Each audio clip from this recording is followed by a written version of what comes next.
Would you like to earn a lot more money? And are you open to being rich?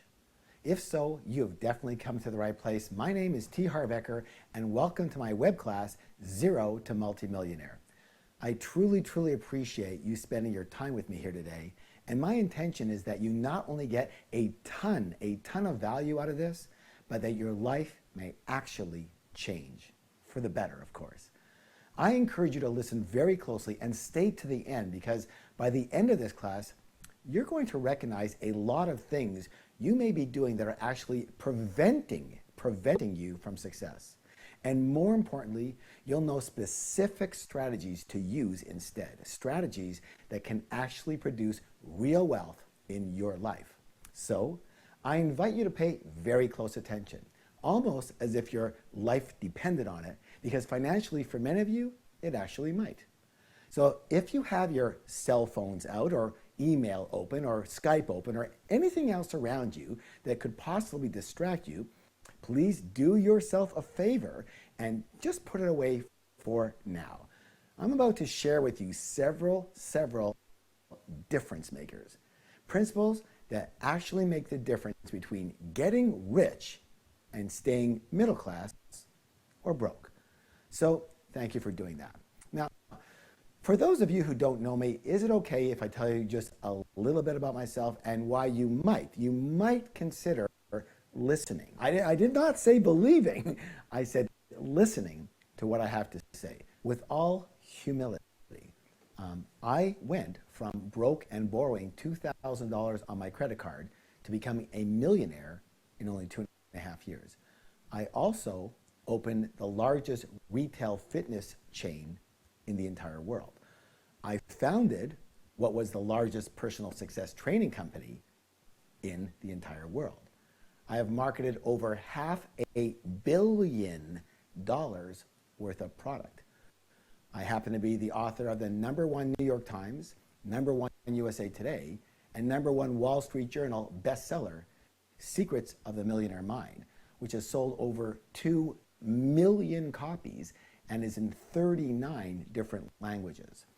I currently have well over 1 million students, and my courses are being taught in 35 different countries all around the world without, and I repeat, it's a big one, without me being there. And most importantly, I never, ever have to work another minute in my life if I don't want to. Sound good? Well, it's great now, but I can still remember when it wasn't great. In fact, I can remember when it was a complete disaster. I grew up with parents that came from Europe. They were in the war. And so when I was young, I was taught that money means survival. Survival. It doesn't mean new clothes, a hot new car, a new boat. It means survival. If you had a lot of money, you lived. If you didn't have a lot of money, you died. It was as simple as that. I left school after first year of college because I wasn't a millionaire yet. And over the next 10 years, I went through 14, let me say that again, 14 different jobs and 12 different businesses. And I was constantly broke. I remember always having to make a choice between putting $5 worth of gas in my car or eating dinner that night. I'll tell you what, it was a horrendous way to live, and trust me, I tried everything, but I just could not create success with anything I did. And it wasn't like I wasn't trying to learn as well. I mean, I was. I read all the books. I listened to all the tapes. I went to all the major seminars. But nothing that they taught me seemed to work for me. I ended up moving back in with my parents and living in their basement because I was broke again. Then by, I guess, a stroke of luck or good fortune or serendipity, I met a friend of my father's that was over at my parents' place, and they were playing cards. And he said that he heard that I was broke and depressed and that I couldn't make a decent living. I said, "Where'd you hear that?" He said, "Your father." I said, "Oh, thanks a lot, Dad." Anyways, he then proceeded to give me some advice that was to change my life. He said, And please listen closely. He said this. He said, Harv, if you're not doing as well as you'd like to be doing right now, all that means is that there is something you don't know. Now, being a brash young man at the time, I thought I knew pretty well everything. But obviously that wasn't so because of my results, remember? And so, for one of the first times, I actually listened. He said, don't you realize that rich people tend to think and do things the same way as each other? And then he asked me what I wanted to do. And I said, well, I want to get rich. And he said, in what arena? I said, in business. And he said, so why don't you study rich business people and see what they did and what they do? You know what? I don't even know why I never thought of it before, but I never did. And it just seemed to make sense at the time. It was one of those things. You know what I'm saying? Plus, there wasn't much else going on. So I spent the next 6 months and I devoted myself to studying rich people. And in fact, I did find many, many similarities and principles they seemed to use, especially when it came to business. So I borrowed $2,000 on my credit card and I started a new business and I put these principles to the test.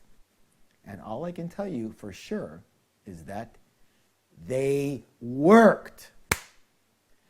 I opened one of the first retail fitness stores in the world, and I ended up opening 10 more stores in only 2.5 years, and I became a millionaire. And of course, I got myself a car finally, and I got myself a house finally, and I got myself some decent clothes finally. And people who I'd known from before, well, they started asking me, hey, what did you do? They said, what the heck happened? I mean, when I knew you, you were broke. You never had any money. You were always bumming rides because you didn't have a car. Now you're pretty well rich. How did this happen? So I began sharing some of the principles that really made the difference for me between when I was broke and when I became comparatively rich. And this seemed to really resonate with them because they were making some of the big mistakes that I had made. And the information made a huge difference in their lives too. So, needless to say, I've continued to learn more and earn more, and of course, teach more now. As they say, hindsight is 20/20, and so I can really see the difference between who I was and what I used to think and do when I was broke versus now that I'm a multi, and I can go on for a few minutes, millionaire. So that's what you're here to do today. That's what we're here to do, to learn some of those critical differences, because my guess is that many of you are in the same position that I was. Not necessarily broke, but maybe not as rich as you'd like to be either.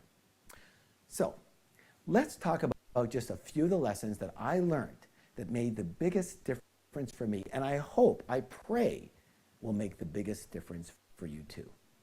Let's go with number 1. Very simple. Own your own business. Now you may do that now, you may not do that now, but whatever it is, if you own your own business now, this may reignite you or give you some other clues if you were thinking otherwise. Let me ask you this question. In your opinion, what's the best way to make sure you win a game? Well, there's a lot of good answers, but here's the best one that I know. How about make the rules and be able to change the rules whenever you want? You're pretty sure to win the game, right? Remember, I had 12 businesses, but I also had 14 different jobs. So I really was pretty unsure about which way to go, especially when my businesses weren't doing well. I always went back to a job. So I was wondering, should I go the job route? For sure, more security, less risk, a steady paycheck, and can probably sleep well at night. Or should I go back to owning a business? More risk, but definitely more upside. Well, after all these years and after all of these trials, I can safely say that for me, it's not even close. What I actually realized was that I was and am unemployable. Hence, going through 14 jobs before I realized that. I just cannot work for someone else. I don't know, I guess I must have a problem with authority, but I'm just not good with other people telling me what to do, what I can do, and what I can't do, when to come, when to go, when to pee, when to whatever. You know what I'm saying? I think you know what I mean. And I don't know about you, but I like to be in charge of my own life. I also really enjoy being creative and coming up with ideas and being able to implement those ideas without having to get some kind of approval from some higher up or go through an entire political process to get something done. What I especially like about owning your own business is that you have put yourself in a position where creating wealth is at least possible. Now, think of it this way. You know tennis. Everyone's watched tennis, played tennis, whatever. But if you're playing tennis and the ball is way over here, okay? And so the first thing you have to do if you're going to hit the ball is, if you're way over there, you've got to get yourself in position to be able to hit the ball. You can't hit a good shot from way back over there. There's no way. Well, it's the same with wealth. You have to give yourself a chance. And your best chance comes with your own business. You know, the research shows that 90% of all self-made millionaires did it in their own business. Why? Well, let me tell you why. Because of what I call wealth rule number 1. Make sure you memorize this. You write this down. You print it on your forehead, on your mirror. Wealth rule number 1, and here it is.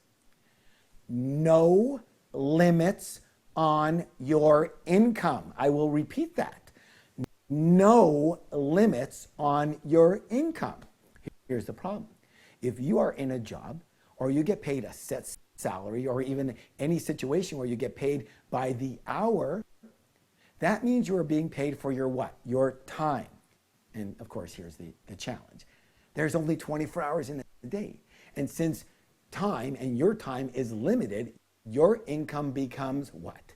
Limited. And you've broken the most important rule of wealth. Again, no limits on your income. Listen, I'm not saying you can't get rich with a job. You know, if you happen to be the CEO of one of the largest companies in the country, sure, maybe you can. You probably will. It's also very possible to become financially free with a job, as long as you are a great, let me repeat, a great money manager and a great investor, which of course most people aren't. But again, you can get free. I just wouldn't count on getting rich. None of this is to say that every single person is cut out to own their own business, though. You know, the fact is some people just aren't. They're just not built for it. Not that you can't learn, but if someone needs, I repeat, needs to fit into a structure that's already there, and they do need constant direction from someone else, and they prefer security over wealth, then they truly might be better off with a good job. And you know what? Good on them. Good on them. I truly wish them, I truly wish, if that's you, I wish you all the best. It's just not for me or anyone else who really wants to get rich. So bottom line, when I was broke, I was going back and forth between job and business and job and business, etc., etc. Now that I'm rich, however, I would never even consider a job. In fact, I'm already semi-retired and I only work once in a while because all my businesses run without me. But you know what's funny? I do get offered jobs all the time. And you can imagine it's for big money. And it's funny, I always say the same thing. I say, no thank you, I have a job allergy, you see. I actually start sneezing and breaking out in hives. I become depressed. So thank you so much for your offer, but I'll tell you what, your business sounds great, and if you're looking to sell it, let's talk. The truth is, I actually don't say that I have a job allergy out loud, but it's true. It's true because job and rich, they don't go together. Let me repeat that. Job and rich do not go together. But Harv, don't you know that 80% of all new business startups fail in their very first 3 years? Yeah, I think I've heard that. And there's a reason that they fail. Here it is. Those people don't know what they're doing. And they're probably doing everything that I did that didn't work. What I know for sure is there are ways to do business that actually work in the real world, and ways to do business that actually do not work in the real world. And you have to know the difference. And from my experience and with my students, the results are just the opposite, actually. 80% succeed in their business, and the others, they don't continue because they found this particular business didn't suit them, and so they close that one down and they start a newer one. They don't fail at it, they just go, you know, it's not for me, this one would work better. So we're going to cover a lot more about that a little bit later, but for now, let's get to the key lesson here. So broke Harv had jobs. Rich Harv owns businesses. I'd like to offer you something called a declaration. I do this in my live seminars, but let's do it together too. Why not? It's very, very worthwhile, I find. It's simply a statement that you're going to make out loud. And what it does is it actually sends a vibration through your entire body that is in alignment with what you want to ingrain into you. Here's your declaration. I own my own business because I choose to be rich. Would you repeat that with me? Let's play. Let's just have some fun. I own my own business because I choose to be rich. Here's what I want you to do. I want you to take one hand, take another hand, give yourself a high five and say, I'm amazing. All right, good job. All right, so you've never done anything like this on a webinar, I understand, but whatever, you know, it works. Doesn't hurt to say you're amazing, does it? Because you are. All right, let's get to the second point here. Here it is. Here it is. Focus, focus, focus. As I mentioned, I think, I went through 12 different businesses. What I didn't mention was that I actually had 4 businesses at one time. I had a line of novelty t-shirts that was actually going pretty well. And then a friend of mine, he showed me these very unusual hats. They actually had stuffed animals on them, and they were very, very cool. They were fun, and he said, hey, Harv, you know, you're already going out there, you're already visiting all these shops. Why not carry this line of hats and show them this line too? And you know, you can then pass by some schools and the universities, you know, and clubs, and you're going to double your income. You know what I said? Sounds good. And what did I do? I got into the hat business as well. A short while later, I discovered this really, really cool line of jewelry. I said to myself, hey, I'm already out there on the road. Maybe I can stop into some jewelry stores and sell them this line, and I could even earn even more money. A few weeks after that, another friend shows up, and he shows me what he's doing. He had these coupon books. And these coupon books gave people discounts on all sorts of things. You've probably seen them. And you can actually save thousands and thousands of dollars if you use them, and it only costs $30. So what do you think I said? Hey, you know what? I'm already on the road, and I'm meeting all these people. I'll just show them the coupon books, and now I'll really be making a fortune. And besides, you know what's going on in my mind? I also thought in the back of my mind that if I had more than one business, it would be safer. It would take the risk out of it. You know, and it would assure me of some kind of success because I always had a backup in case something else didn't work. So what was the result of all this? Well, I went from doing pretty decent to completely broke again. I couldn't understand it. How could more be less? And that's because at the time, I didn't understand something called energy. Bottom line, it takes an enormous amount of energy to get something going, especially at the beginning. Let me give you an example. Imagine a rocket launching, okay? And imagine all the power that it takes to get this thing off the ground. Obviously, all the thrusters have to be facing in the same direction, especially at the beginning for the rocket to escape Earth's gravity, yes or yes. Now, imagine for just a moment, one of the thrusters, let's say it's got 3 thrusters facing down, boom, right? One of the thrusters was facing outward, instead of directly down. It was facing outward. Let me ask you a question. What would happen? Simple. That rocket would go crash and burn. Why? Because it takes massive energy. 1,000% focus in one direction for the rocket to launch successfully. You know what? Same in your business. It takes everything you've got, every resource, every ounce of energy at your disposal to launch successfully.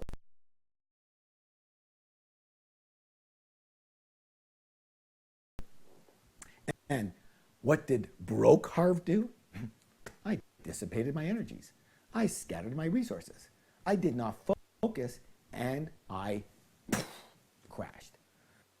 But Harv, if you notice, most rich people, including yourself, have all kinds of things going on. They got several businesses. They got real estate holdings, stocks. They're diversified. Okay, I get it. Let me say this loud and clear, please. Yes, it's true. Rich people, well, they're usually diversified. Once they are rich, but you do not, I repeat, do not get rich by being diversified. You get rich by being focused, laser focused. Every single person, listen to this closely, please. Every single person who became rich did so in one, I repeat, one arena. One. See, just one arena. Anybody ever heard of Bill Gates? Was it his current real estate holdings that made him rich? No. It was something called his computer software program, right? Those programs did it. That's it. Just one. Have you ever heard about a gentleman by the name of Orville Redenbacher? Where did he make his money? He made his money with a little food called popcorn. That's it. Not popcorn and furniture, just popcorn. And on and on and on and on. And you know what? You got me, okay? Sure, there might be a few exceptions in the world, but trust me, you don't want to be one of them. You're also going to hear people talking about this concept called multiple streams of income. Again, I have over 1 million students, so I hear it all. I mean, I really do hear it all.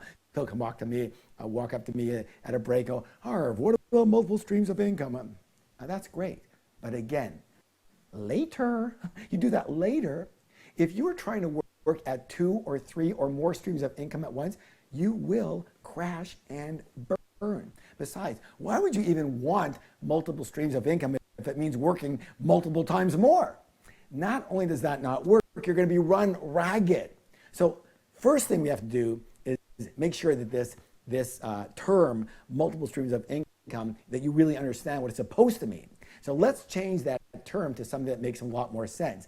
And what we want is multiple streams of passive income. Multiple streams of passive income.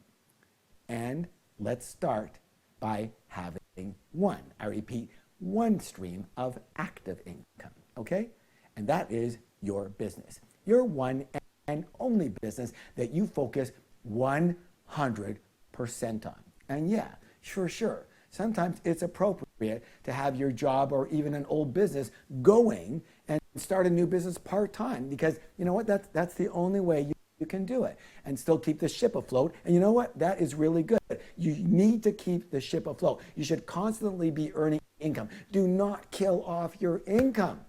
If you have to start something part-time, do it, and do it full on though, as best you can.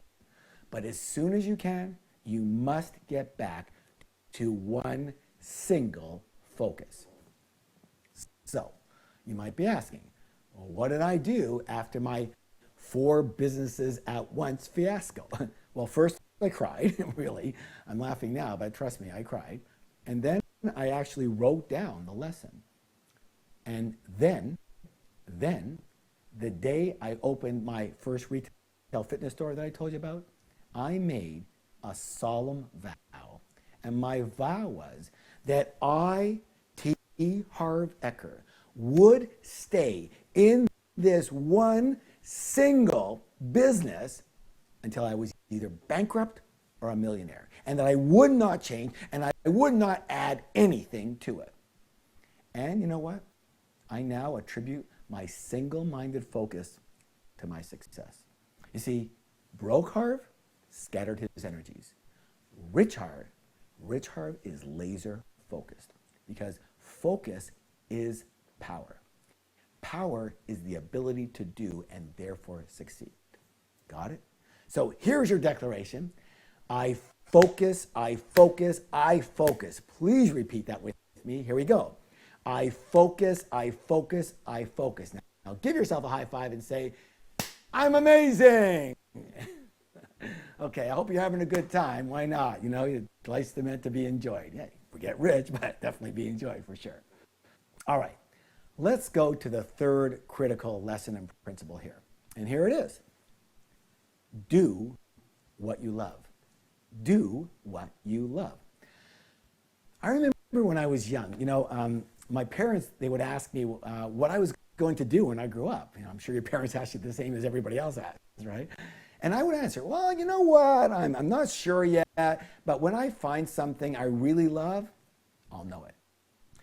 And you know what? They would actually get upset with me and they'd scold me. Harv, don't be such a princess. You're not a Pollyanna, you do what makes you the most money. Remember, business and enjoyment are different. During the week, you work. And on Saturday night and Sunday, you can enjoy. And that's the way life is. That's real life. Get used to it. And so I did. I looked for business opportunities that could make me rich. I was convinced, let me repeat that. I was convinced that if I could find just the right business at the right time, I'd make millions. In fact, my expertise became in finding today's hottest new businesses, and I was very good at it. I could actually smell a trend in its infancy just beginning to happen. And so I went through business after business thinking that the key ingredient was having the right vehicle. The problem was that I kept finding things wrong with that business, and more importantly than that, I wasn't succeeding anyways. The same business that was working for others wasn't working for me. As I mentioned before, I ended up so broke, I had to move back in with my parents again. Now, I was living in Florida at the time, and they lived up in Canada. And I showed up smack dab in the middle of a winter storm.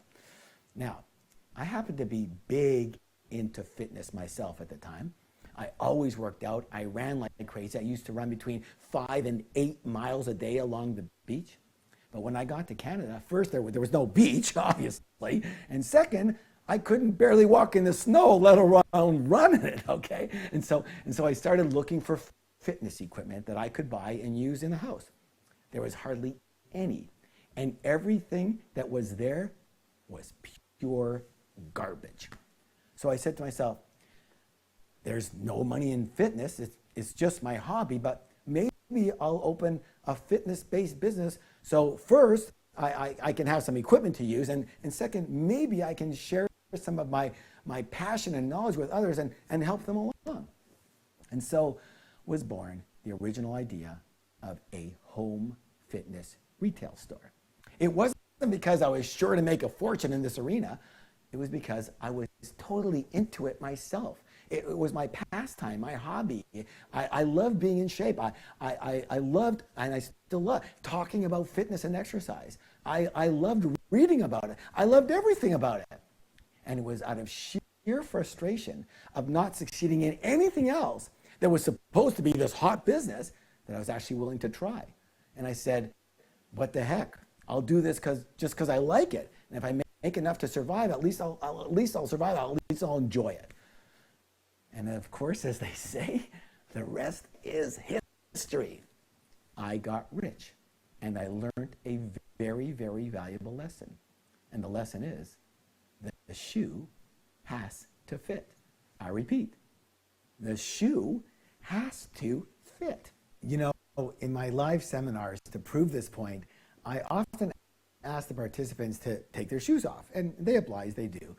And then I say, to exchange those shoes with the person beside them. And they do. And then I say, I want you to then walk in the other person's shoes. And I'll tell you what, it is absolutely hilarious to watch this, because nobody can walk like 5 yards without either falling over or sitting back down because their feet hurt so bad. And then I say, how many of you would be willing to walk in those shoes for 8 hours a day, the shoes that don't fit you? And they all laugh and they go, of course not. Who would do that? And I answer, you would. You would. All of you who are in a business or even a job that you don't love. Now again, I'm not saying you have to love every single thing about it. Nothing's perfect that way. You know that. But you do have to at least have a strong interest in the arena. And hopefully maybe even a bit of a natural talent in the arena as a whole. And I don't mean the technician part. I mean the industry, the field, the arena. And so maybe you're not the greatest golfer yourself, but you love golf. Maybe you love books. Maybe you love fashion. Maybe you love furniture. And maybe you love video gaming. Great. And that's the arena you should be involved in. Why? Well, first, because you're going to enjoy your life more, and I think that's important, and I'm sure you agree with that. But second, because you're going to have much, much more success. You're going to have more success because you'll have more energy, more excitement, and more enthusiasm around this business. And you know what? Enthusiasm is the greatest sales factor in all of existence. I'm going to say that again because people don't really understand this too well and they don't use it. Enthusiasm is the greatest sales factor in existence. Enthusiasm is energy. It is a contagious energy. Your excitement and your energy are transferred to your prospective customers or clients, and they are much, much more prone to buy from you. Now, another reason you're going to succeed is because you will at least stay with that business. I want to give you an example that's been very effective, again, in my seminars. Suppose, for example, that you are on a highway, a freeway, okay? And you are, you know where you're going. You want to get there fairly quickly. What lane would you be driving in? The regular, let's say the right lane, and at least where I'm from, in North America, let's call it the slow lane or the fast lane, the express lane, right? Well, you'd say, I would drive in the express lane. I'm not getting off for a while. I'm going pretty far. Now, that's great. Now, let me ask you another question. What happens if you're not sure where you're going? In fact, you're looking for an exit, an exit. And you're looking for it, you're not exactly sure where it is or what it looks like. What lane would you now be driving in? Well, most people would say, I move over to the other lane, the slow lane, and because I'm looking for an exit, right? And so I don't want to miss my exit. And here's the thing. It's exactly the same when it comes to business, you see. In my experience, so many people are looking for an exit out of their current situation. And it's mostly because they don't love what they do. And if you're one of these people that's constantly looking for a way out, another possibility, another opportunity, something else, you will not be driving in the fast lane. You will always be driving subconsciously in the slow lane because you are looking for an exit. You understand what I'm saying? So it's imperative. You will succeed to a much greater extent simply by being in a business, in the arena that you love.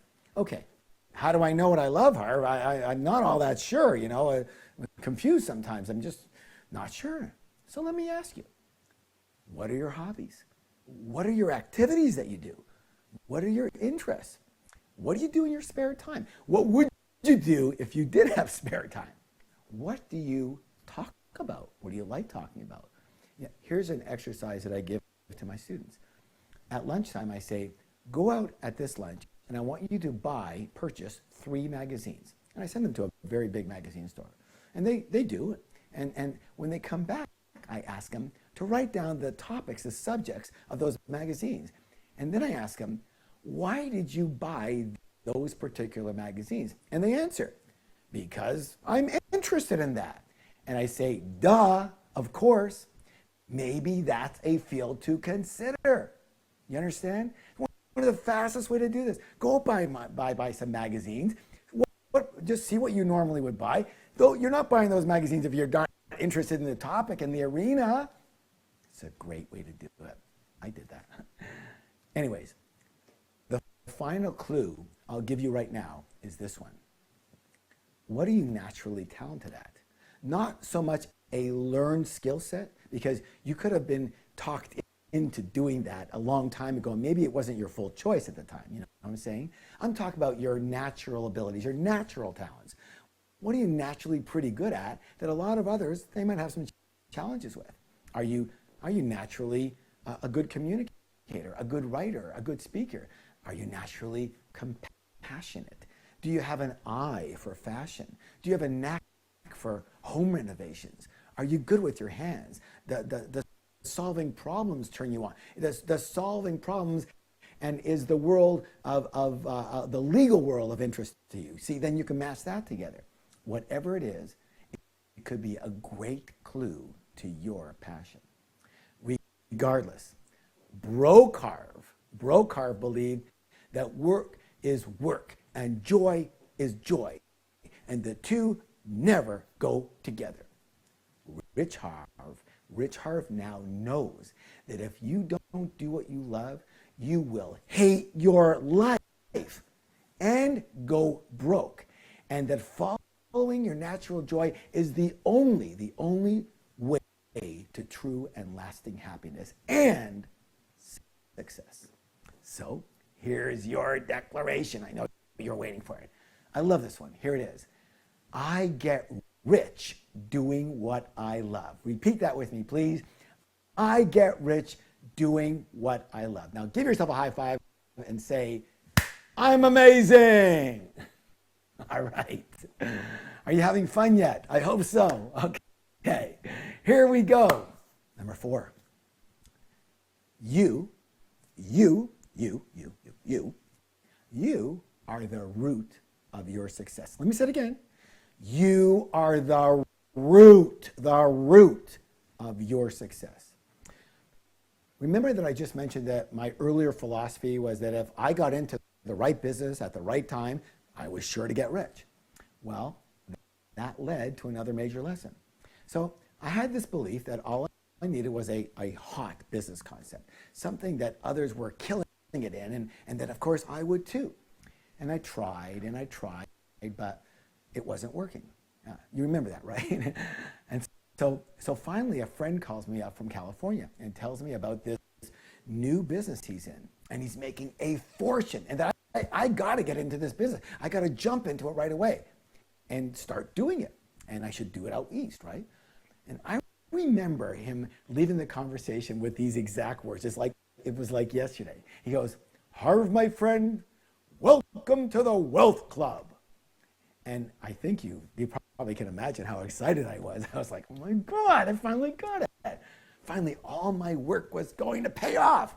Finally, I was going to realize all my dreams. It was now going to happen.